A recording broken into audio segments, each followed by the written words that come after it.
หลังจากที่เฮาเต็มแบบมันแล้วเนาะเฮาก่อนเฮาสิไปตัดตัวเสื้อนะเฮามาแทกฮอบแขนมันคืนก่อนว่าฮอบแขนมันได้ซ้ำที่เฮาเฮาแทกไว้โบเพราะว่าตัวนี้ฮอบแขนมาทั้ง50เนาะเวลาเฮาแทกกันเฮาแทกตัวนี้เนาะบนเฮาสิหยิบเกล็ดมันเข้าเฮาข้ามเนาะแล้วเฮาก็เอามาแทกแผ่นหน้าแล้วเฮาก็มาแทกแผ่นหลังแผ่นอันหลังแล้วก็มาแทกแผ่นหน้าเนาะ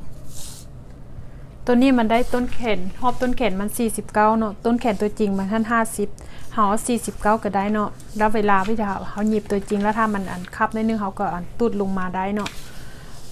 แล้ววันนี้เฮาตัดแผ่นหลังก่อนเวลาเฮาจะตัดแผ่นหลังเฮาพับเกล็ดตัวนี้เนาะพับทางกลางหลังเฮาพับกลางหลังเนาะวิธีตัดมันเนาะเฮาวางแพใส่อันพับ2โซนแล้วเฮาพับแยกทางหลังมันแล้วเฮามาวางใส่ทางกลางหลังมันเฮาเพื่อ2สังตีถ้าทางตีมันเพื่อ4สังตีแล้วทาง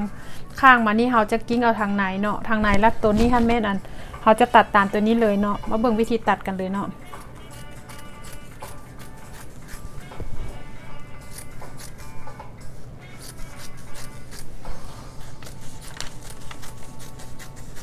อันนี้ฮันแม่นเสื้อคนตุ้ยเด้อถ้าคนจ่อยฮันมันจะบ่มีเส้นอันท้องเนาะคนจ่อยฮันมันจะเรียบไปเลยโอ้ยหมดลืมเผื่อตัดตัวนี้เวลาหยิบแล้วมันอยากเข้ามาหน่อยนึงนี่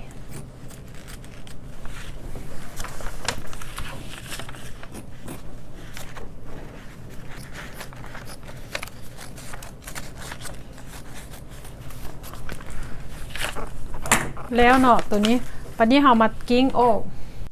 วันนี้เฮามากิ้งเนาะ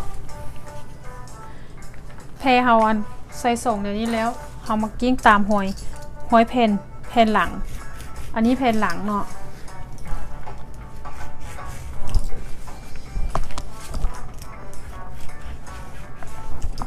ตัวสีฟ้าเป็นแผ่นหลังแต่ว่าตัวไหล่มานี่แม่นเฮาเอาลงมาสังตีนึงเพราะว่าเพื่อ 0.5 สังตีเพื่อบ่ให้มันตุกเนาะอันนี้เป็นคอหลังมันเนาะอันนี้คอหน้ามันจะเหมือนเอาขึ้นมาที่แล้วเฮากิ้งอันนี้ทางหลังมันเอาตัวสีแดงกิ้งเข้ามาหน่อยนึงเพื่อว่าบ่ให้มันพุงทั้งหลังเนาะคันเฮาบ่เก็บเกล็ดตัวนี้มันจะพุงทั้งหลังคันเฮาซื้อเลยมันจะอันพุงทั้งหลังเนาะ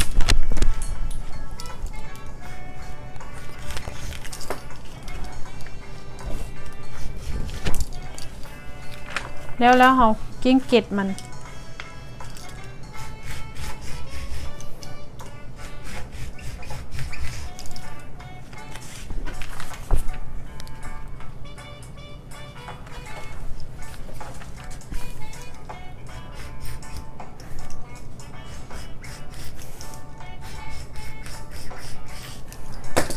แล้วเนาะแผ่นหลัง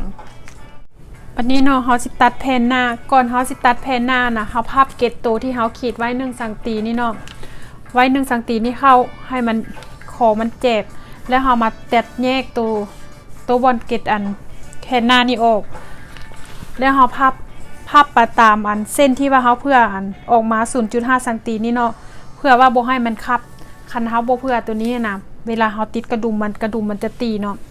แล้วเฮาก็มาคัดใส่แพรมันก็2ซ้อนคือกันกับแผ่นหลังเนาะแล้วเฮาก็ตัดออกทั้งรูปมันนี่เพื่อ4สังตีกันเนาะตัวนี้เพื่อ4สังตีแล้วทางข้างมันนี่เพื่อ2สังตีเฮาจะเอาออกมาจากเส้นสีแดงนี่ออกมา2สังตีเนาะเพราะว่าตัวนี้เฮาจะกิ้งเอาทางนอกเพราะว่าเฮาเฮ็ดแผ่นหน้ามันใหญ่กว่าแผ่นหลังเนาะแล้วเฮาก็ตัดมาตามโค้งแขนนี่เนาะแต่ว่าเวลาตัดตัวหยิบเกล็ดมันนี่เฮายับเพื่อออกคันเฮาบ่ยับเพื่อออกนะเวลาเฮาหยิบเข้าไปแล้วแขนมันจะเข้าไปทางในเนาะตัวแผ่นหลังหั่นหมดลืมแล้วเฮาก็ตัดเอาตามคอมันเนาะอันนี้เป็นคอมันเฮาจะเอาโค้งมาใส่ทางหลังตัวนี้เนาะอันนี้คอหน้าแล้วเฮาตัดออกมาอย่างนี้ ตัดออกมาซื้อเลยแล้วแบบเวลาเฮากิ้งเฮาจะกิ้งเอาตามแวกที่ว่าเฮาอยากได้เพราะว่าเฮาจะเต็มแบบตามเฮาจะตัดตามแบบเสื้อตัวนี้เนาะแบบตัวที่ว่าเฮาเต็มไว้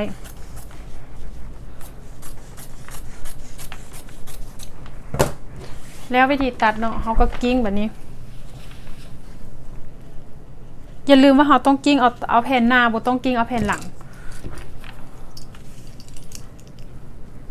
ตัวนี้เฮาจะกิ้งออกไปตา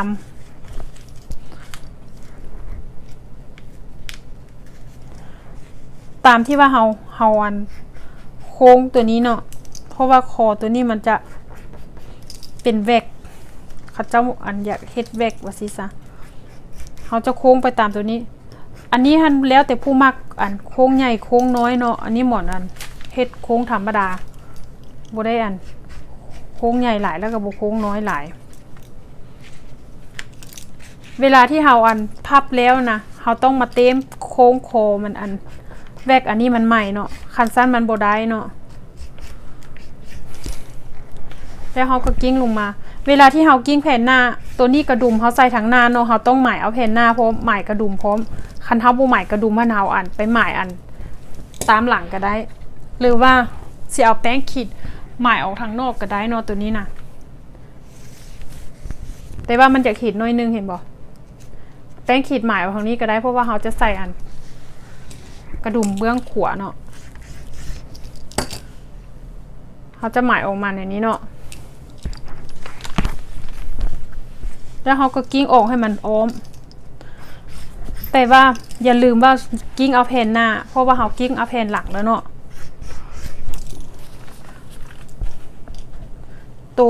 ตัวทางนอกตัวสีแดงนี่เป็นแผ่นหน้า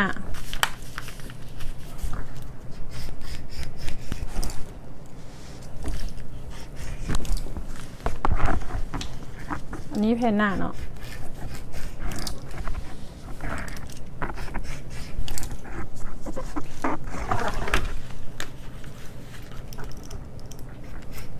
ไหลมันอยู่ทางลุ่มเด้อเส้นทางลุ่มบ่แม่นอันเส้นทางเทิงเพราะว่าเฮาหยับลงมาอันสังตีนึงเนาะ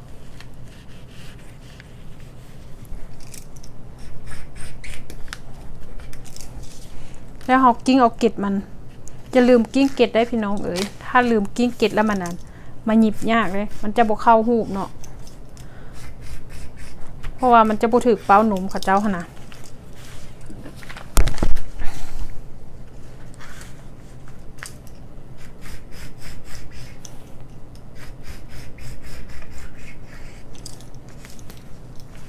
เวลากิ้งแล้วเฮาก็เบิ่งว่ามันอันได้เหมือดบ่คันมันบ่ได้เหมือดเฮาก็ต้องกิ้งใหม่มันกันแล้วเนาะวิธีอันตัดเสื้อแผ่นหน้าเพราะว่าแบบหมอนจะอันมีแผ่นหน้ากับแผ่นหลังอยู่นำกันเนาะอยู่ในอันแบบตัวเดียววิธีตัดแขนมันเนาะเฮาก็วางผ้า2ตอนคือกันซ้อนกันแนวนี้แล้วเฮาก็เอาแบบมันมาวางใส่เนาะมาวางใส่แล้วเฮาก็ตัดตัวที่บอลเฮาสิใส่แขนมันนี่นะเฮาเพื่ออัน 0.5 นิ้วเนาะทางครึ่งนิ้วเนาะเฮาก็ตัดออกไป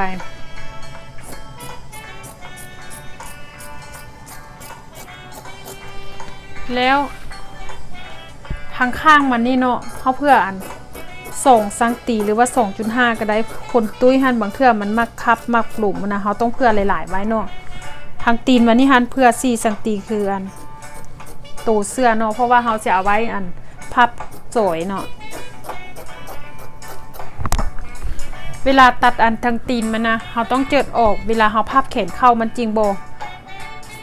อันน้อยถ้าเฮาไปพับอันเพื่อน้อยตัวทางตีนมันเฮาพับขึ้นแล้วมันน้อยเนาะอันนี้ก็แล้ววิธีตัดแขนมันเนาะถ้าเฮาก็กิ้งออกคือกันตัวนี้เฮาก็กิ้งอ้อมเลยกิ้งแล้วเวลาที่ว่าเฮาสิเอาไว้ใส่แขนหน้านะเฮาต้องจื้อว่าเฮาต้องหมายไว้ทางนี้แม่นแขนหน้าเนาะเพราะว่าเฮาเกียนออกอันตัวทางลุ่มนี้ออกนะแขนหลังอันมันจะบ่ได้เกียนแล้วเฮาจะบ่หมายเนาะกับบนถึงหัวไหล่นี่เฮาเอาไว้ใส่บนไหล่มันคันเฮาบ่หมายเฮาจะใส่แขนยากเนาะเฮากะบ่ได้ว่ามันอยู่ใส่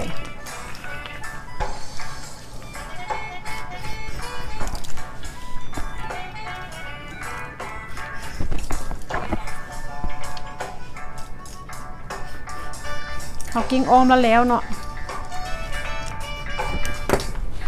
แล้ววิธีเฮ็ดแขนมันกับตัวมันอันนี้เป็นวิธีตัดสาบมันเนาะเฮาอันวางผ้าซ้อน2อันแล้วเฮาก็มาวางใส่ตัวเสื้อเนาะแล้วเฮาก็ตัดเพื่ออัน1 สังตีอ้อมหมดเลยเนาะเพราะว่าหมอนอยู่เมกาบ่มีอันผ้ากาวเจี๊ยนะหมอนไปซอกซื้อแล้วบ่มีแล้วหมอนได้เอาผ้าตัวที่ว่าหมอนรีดกาวแล้วอันนำแพรเสื้อมันเหลือแล้วมาตัดใส่เลยเนาะแล้วเวลาเฮาหยิบเฮาก็หยิบสาบมันตามอันนี้เนาะตามหอยอันกิ้งตัวเสื้อระเบื้องนี้เฮาบุกกิ้งก็ได้ถ้าเฮาได้หยิบใส่อันกาวเจี๊ยให้มันแข็งนะเฮาต้องกิ้งเนาะอันนี้มันอ่อนคือกันแล้วหมอนบ่ได้กิ้งเนาะวิธีตัดสาบมันก็หมดเท่านั้นแล้วเฮาก็ไปหยิบโตมันเลย